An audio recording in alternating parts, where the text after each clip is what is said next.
welcome to the live Q&A, everybody. How you doing? I hope you're having a lovely day. The sun is shining yet again. I've just come back in from a bit of a walk around. I've been posting a few letters, some well done letters to those who did the Yorkshire Three Peaks Challenge.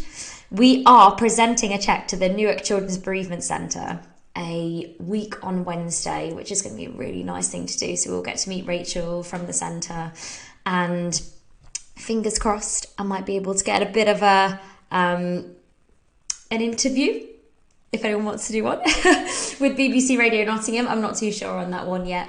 But yeah, it's going to be really, really nice. And it'll be nice to chat to her and learn more about the charity and share our experience as well. But yeah, she's really excited about meeting us. Anyway, I do apologise because I feel like my hay fever is quite bad today. I just sat down and, I've just come back in from outside, so that's probably what's triggered it. And I realised I've not had my hay fever tablet today. I'll be doing that after this, so apologies if I sound a bit bunged up, it's because I am. Great questions again this week. Let's start with a bit of a technique one, and then we're going to go into things like motivation, so how to stay motivated on the days that you're really struggling, back-to-back classes if you're doing cardio and strength, what to do first, breathing techniques, why they're different in yoga and Pilates, and how does that help, and then also the smart hula. And is it any good for reducing fat around the tummy area? Right, here goes. Question number 1, narrow tricep push-ups. Can you give hints on how to do these, please? A bit like you did with a wide arm push-up. So I can talk you through the technique first of all, because I think it's important to get yourself set up properly. And then once we've gone into the technique, then ways that you can progress and do these push-ups and learn to do them fully. I would say these are quite a lot harder than the wide push-ups. We don't use our triceps that often, or as often as we should really. So let's just talk about technique first, and you can do this with me whether you're listening or you're watching. So you want to position your wrist directly under your shoulders, so it's quite a narrow stance as opposed to the wide push-up. So wrist directly underneath shoulders, get yourself in a plank position. So your back is flat, we're tucking the toes underneath, shoulders down away from ears the best you can, engaging your lats, the muscles down the sides of your back. So that's your good position, you're in a plank position. From there, all you're gonna do is bend your elbows and drop your chest down to around about elbow height and push yourself back up. Sounds rather easy, doesn't it? Yeah, it's not that easy. The main difference here is you've got a narrow grip, so rather than being wide, your hands are narrow. And also your elbows, when you do a chest push-up, they're about a 45-degree angle away from your body. Yeah, you're going to bring them in right down by your sides. Imagine you are, excuse me, I feel like I'm going to sneeze. Bless me, it's the hay fever, I told you. Imagine, wait, it's going to come again. No, it's not. Okay, I think that's meant to help, isn't it? Just holding there. Okay, I think it's passed. Imagine you're holding a magazine under your arms. You want to keep the magazine there and not drop it. Now, ways that you can progress this, you can do it on your knees. You can do it inclined, so your knees are on the floor and then you put your hands up on a bench top. Or you could use, say, your bottom step of your stairs and practice on there. And another way to do it, so you've got knees, you've got an inclined. Another way to do it is just how I showed you with the chest push-up, starting on your toes, lowering down, pop the knees in the floor to help you come back up.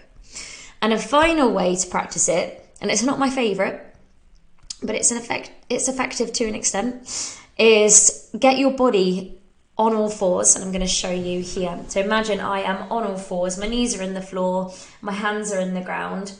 You can fold your elbows backwards towards the floor. The problem that you get with this though, if I show you on the tabletop, I don't know if you can see this. So I'm here, folding the elbows back like that. The problem you get with this though, is a lot of people go too far back and end up not putting any weights into their arms, and it's actually doing absolutely nothing. It's my least favourite, but if you're making that conscious effort to push through your hands and put some weight into your arms, it can be a way to start to build up some strength, and maybe some strength in your wrists there as well. So that's what I would practice for tricep push-ups. And the best way to do it is to practice every day, consistently. Maybe just do a few. And you'll find that after, say, commit to it for like a month. After a month, you might find that, hey, you're now starting on your toes and then dropping down to your knees. Or now maybe you're doing 1 or 2 full ones. It's just that consistent practice. Now, next question is similar, so it's on technique. Tips for getting into a low, deep squat position. Now, there's a few things at play here. A lot of people do struggle with getting into a deep squat. And there's a lot of things going on in a deep squat. So your hips are flexing. You're bending your knees a lot. Your knees are flexing. Your ankles, got dorsiflexion going on, which is where your kind of like where your toes are pointing up. So if I stuck my leg out and pointed my toes up towards my shin, that's dorsiflexion. And core strength. You need all of these things to be able to do a deep squat. First things first, as always, make sure your technique is on point, just like the triceps. We want to make sure that our feet are just outside the hips, our feet are flat in the ground, we're lowering ourselves down by sliding the hips back and down. The knees are tracking in line with the middle toes. They are allowed to go over your toes if that's natural for you. You're keeping a strong core and we're not caving in at the chest. So make sure you've got your technique on point first and foremost. Then, one thing it might be is tight hips. So I would do exercises to loosen up your hips a little bit.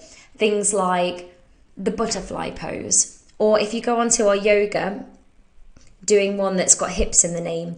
Or going onto our short stretches area. So short stretches hips. Now another thing it could be, tight ankles. Things that you could do with that is, say, calf stretches. Or you could drop, say if you're standing on the bottom step, put your toes on the step and drop your heel down slightly just to stretch it out there. Or you can get a band, wrap it around your toes and then pull, or a towel just to practice a little bit of ankle flexibility there. Core strength is another one. Core strength is really going to help you hold yourself properly as you're going down into a deep squat. Tight hammies could be a reason. So if your hamstrings are super tight, when you go into a deep squat, it actually lengthens out your hamstrings at the base of the squat. So if your hamstrings are tight, that's going to hamper you from going low. So you might want to focus on lengthening out your hamstrings. And another reason you may struggle with this is because of biomechanics. So if you have a really long femurs, which is your thigh bone, if they're very long, you've got further to go. You've got a higher distance for your hips to travel back and down. So that actually makes it more difficult. And if that is you, control the controllables and practice and do what you can. But I would say, as long as you're ticking off, the technique, we're working on our hips, our ankles, our hammies, or one of them, if you already know, it's because my hips are so tight, I know I've got tight hips, and then work on loosening those up as well as practicing a good squat technique. And just keep practicing. Again, it's just like anything, isn't it? Consistent practice and you get better at it. But thank you for the great questions. These are brilliant. Question number 3. I love your energy and your get up and go, but surely even you must have bad days. How do you struggle to motivate yourself on the days? Oh no, sorry, I read that completely wrong. Right, start again. It's the hay fever. Can you hear it? I can barely breathe now. I'm okay. How do you motivate yourself on the days you're struggling? So, here's the thing. No one is 100% motivated all the time.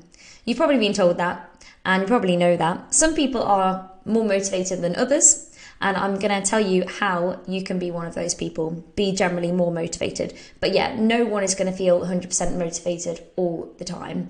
But here's what I do and what I found works to make me more motivated.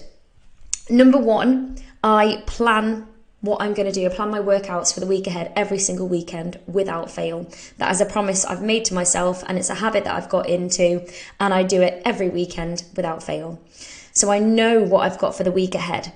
Now I make sure it's my non-negotiable that whatever I've put in my diary, I'm going to complete. Like for the average person, you know, things, I guess I'm not really like an average person in a way, because one, it is my job, and two, I don't currently have children or any ties like that, and I understand that.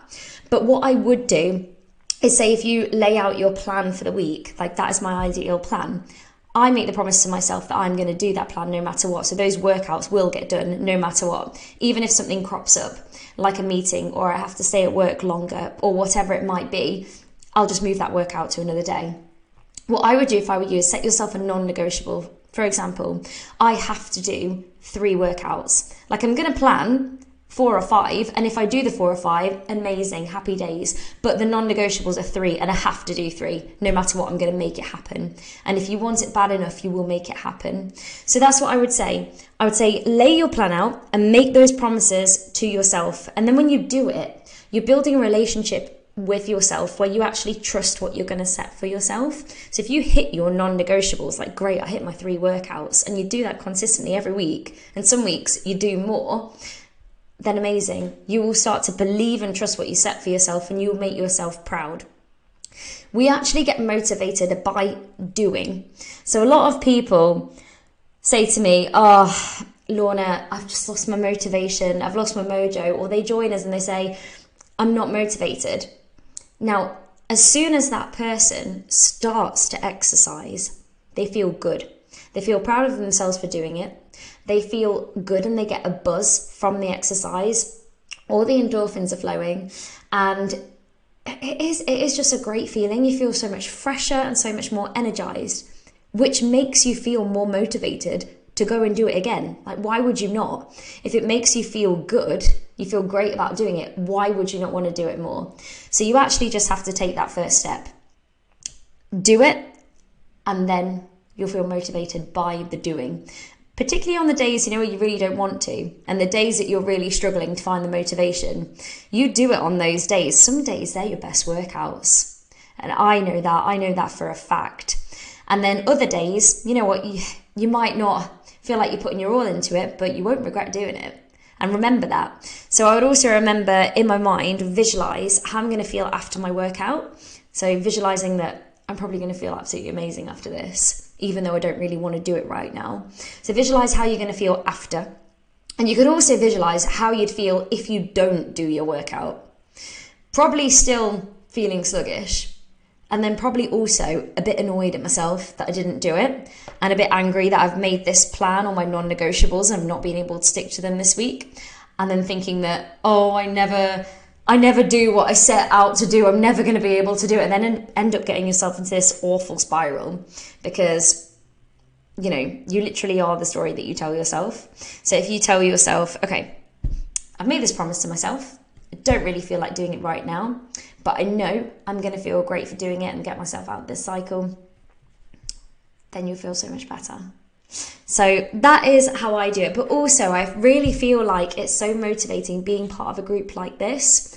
You're accountable to everybody. Like, why don't you post in the group? Post a selfie in the group. And that is so motivating in itself, not just for you, because you're being accountable and you're like, right, yeah, guys have been struggling this week, I'm going to stay accountable. But other people are going to see that who might be in a similar situation. So you're not just helping yourself, but you're helping them too. And that's what we're all here for. We're here to support each other. Not only that, Will's accountability area is coming out this weekend. And that is exactly what I was talking about. You plan your classes for the week ahead, and then it just tracks you. It tracks you as you go, seeing that you're going to do them. So that is going to be a game changer. It's going to be really good. Okay, I hope that was useful. Let's move on to the next question. Alternative to lunges, please. Oh, and I just want to say as well, if you have days, because I know you mentioned energy, I would track the days where you don't feel energized and see if you can find a pattern. Like, what have you been eating? How was your sleep the night before? Is it the time of month? And just start tracking that and tracking your energy, because that would be interesting too. Because, energy and motivation can be quite linked. But that's not to say that just because you're feeling low energy, that means you shouldn't work out. Just so we're clear on that one. An alternative to lunges, please. I I can do them, but I find sometimes when bending my knee, it can hurt. I do have to watch my knees. At the age of 18, I couldn't walk without being in agony, and they threatened to remove both. 43 years later, and I have my own. My legs hyperextend a lot. Well, I want to say that's just incredible. That at the age of 13, and they were threatening to remove them, and 43 years later, you've still got both of them. That's brilliant. So you're obviously doing something right. Now, we all know that if it's a bad pain in your body, that is your body signaling, hello, this isn't right for me, please stop doing this. And I would strongly recommend that you listen to that. It's really, really important to listen to your body. Alternatives to lunges, I'm going to give you a little list now. If squats feel okay for you, squats can be a good alternative to lunges, because you've got that even weight distribution through both feet. Another option could be step-ups. So if you have a step at home, you do our step classes. Yeah, you can just step up and down. That's going to work your quads. That's going to be a good one for lunges, alternative. Another one would be glute bridges or shoulder bridges. You know, we're lying on our back and then we're pushing through our feet, lifting our hips up. That's a really, really good one. That's actually also a really good alternative for squats. So I would do some of those. And a final one, depending on how and where it hurts your knees, you'll have to try this to see. Wall sits, although I wouldn't hold these for ages because yeah, I don't think it's great to put pressure through your knee like that for that long, but you have got the stability and the support of a wall, so you can give it a go. So a wall sit is where, you know, you lean against the wall, you're bending your knees roughly right angle with your body, so knees are about a right angle and feet hip distance apart. So try any of those and see how you get on, and let me know. It'll be useful to see how you get on with that. But if lunges, I mean, if lunges are hurting, it could be a technique thing. So I would look at your technique and go over it. So very, very quickly with lunges, you want your feet hip distance apart. Take a long step back and you want to bend both knees. You're aiming for about 90-90 with both knees. The front knee, you want to push it out towards your little toe. So when you bend down, you can see your big toe at the bottom to make sure you're engaging your glutes and take off any pressure to the inside of the knee. So just make sure you're doing that. The chest is open, proud, a little bit lifted, and the back straight, core switched on. That would be ideally a good lunge. I think what I'm going to do though is over the next few weeks, make a bit of a catalogue of some moves. I'm going to ask you guys what moves you want, as in, you know, like a how-to catalogue. So instructions on how to best do each move, so you know the proper technique and you can practice it as well. So I'm going to be asking you that soon and make a little area. I think that'll be really useful. Alrighty, is there any such thing as a superfood? Love this question. Not really. No, it's a marketing term and it's definitely not a scientific term at all. It basically was a label for foods that are richer in vitamins, minerals and antioxidants. So you've got things like your leafy greens, you have your berries, salmon, some nuts and seeds. So it's just a term that was used for those really. But the best thing you can do is just have variety in your diet. That is literally the best thing you can do. Focus on whole foods, so less processed foods.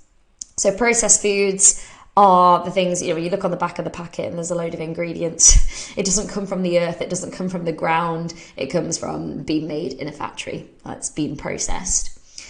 I mean, don't go too far with that, because I know if we go too far, well, sliced bread's processed, you know what I mean? So we have to be sensible about these things too, but focusing mainly on whole foods, nourishing foods. And I always say 70% of your diet should be based around these really nourishing foods for your body, 30% a little bit of what you want as well.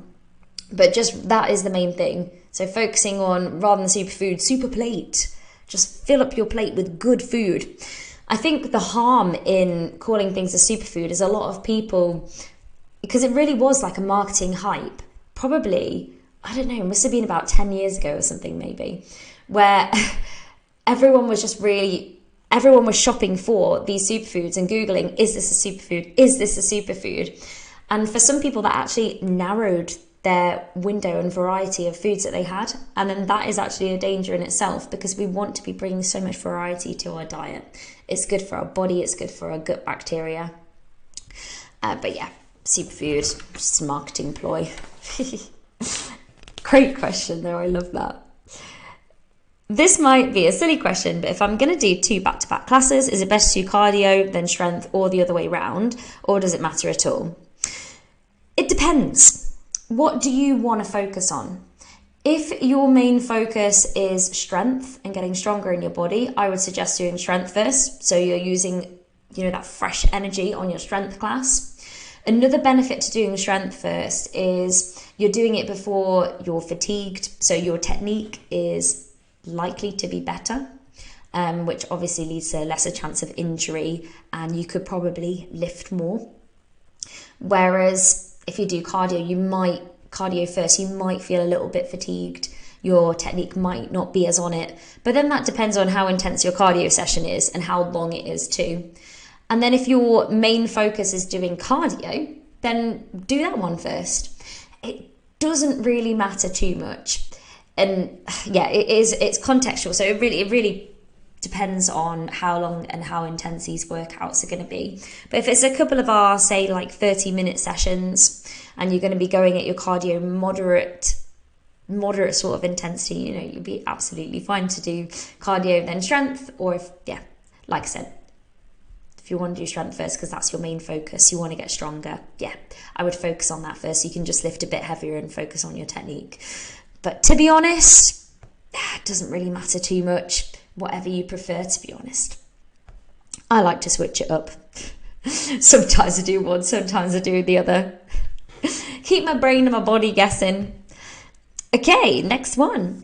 Why do you breathe out through the mouth in Pilates, but out through the nose in yoga? Is it important? I mean, yes, it is important for those disciplines.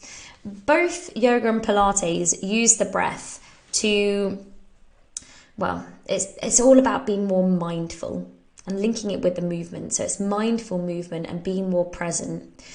Pilates actually uses the breath also to help with core engagement. So you'll hear me when I'm talking about Pilates, breathe in through your nose, expand the back and the sides of the rib cage, because it's all about lateral breathing. So we're inhaling here, filling the lungs around the back and the sides. And when you exhale, hard through the mouth, so we're pursing the lips, drawing the navel into spine, engaging the core. That's what that's all about. When you're using breath with yoga, generally it's called the pranayama, and you're breathing in and out your nose. And a lot of yoga instructors use the Ujjayi breathing. You might have heard of it before, but it's essentially where you breathe in through your nose and then you breathe out through your nose, and you're making almost this hissing sound at the back of your throat. And the best way to describe it is if you're fogging up, say, a mirror, like do that, just but with your mouth closed, and you'll feel the warmth. And it is about, one, they see it as filtering the air as you're breathing in and out, so through your nose. It helps you focus, and also that out breath, that warm breath on the way out, it can really have a calming effect, and that's what they're going for in yoga. So Pilates is more, I don't know if this is the right term, but more mechanical, if you like, whereas yoga is more about just using the breath to relax the body and to focus. And both of them use the breath with movement, which I didn't used to appreciate before I started teaching it. And as you do it more and more and more, you really appreciate how it works, and it tends to flow a lot more. So if you're still struggling with the breath with yoga or Pilates, I'd just say stay at it, keep doing it, keep reminding yourself to do it in a certain way, and it soon just becomes natural, and then it feels weird not to do it. But yeah, it's a really, really good question. I like that question. We have one more question to finish, everybody. Hey Lorna, I have a question regarding smart hula hoops. Are they any good for reducing body fat around the tummy area? Also, can a 30-minute smart hula hoop session count towards a July challenge, and can I add it into the accountability area? Okay, so are they any good for reducing body fat around the tummy area? No. And if you've been sold that, Naughty marketing people, because you can't spot reduce in terms of fat. You can't choose a place on your body where your body is going to lose fat and lose fat first. The only way we lose fat, which by the way isn't horrible, it's just excess stored energy. That's all it is. We can't choose where we lose it first, ever. Our body will choose that for us. It's genetic. So when you're in a calorie deficit, so energy out is greater than energy in, that's when you lose weight. But some people will lose weight first from, a lot of women, their boobs. Some people might lose it first from their tummy. Some people might lose it first from their thighs or their arms. You can't choose where you lose it from. So no, it doesn't do that. What it can do though is help you build up core strength, and it's just a workout. And if you enjoy doing that kind of workout, then great. So if you want the kind of almost lean look with your muscles, you want to be making sure you're working the muscles in that area. So you're working your tummy muscles, and I would say the best exercise for that is Pilates. Just make sure you're working your tummy muscles, and then secondly, being in a calorie deficit, and your tummy might be the last area to lose that fat, but you will. So that's what I would suggest with that. In terms of, can you count it towards a July challenge? No, because July challenge is LMF. I'm going to be strict with that one. It's in the rules, sorry. And can you add it to the accountability area? No, you can't, because Will's accountability area, what it does, and by the way, this is absolutely amazing. It's really, really great. You tell the accountability area which workouts you're going to be doing by selecting. So you're selecting an on-demand, or you're selecting a live class for the week ahead, and then it tracks you if you do those. If you go off piste and say go on a bike ride, well, we can't track you. We can't track you doing your bike ride, or we can't track you doing your hula class, and you also can't select it from the classes. So unfortunately you can't use it there, but that doesn't mean to say that you can't do it and you shouldn't be doing it. If you love doing hula, great, I'm all down for that, and I think it's such a fun exercise to do as well. I would just say, as I always do, make sure you're popping in loads of variety. So you're doing your hula there for a bit of core, maybe depending on how intense it is, a little bit of cardio, and then you're focusing on some strength, maybe a bit more cardio as well, or maybe some Pilates for a bit more core. I hope that's useful though. But yeah, July challenge is coming up, everybody. You got 2 weeks, and Will's accountability area is coming out this Sunday. So you'll get a message from me or an email this Sunday with what it's all about, how to use it, how to find it, and then you'll have to let us know how you get on. He's worked so hard on this. It's been months in the pipeline, and yeah, it's extremely clever what he's done. You'll have to let me know. Anyway, that's all from me, folks. I hope you have a lovely weekend, and I will see you all soon. Take care, everyone. Bye.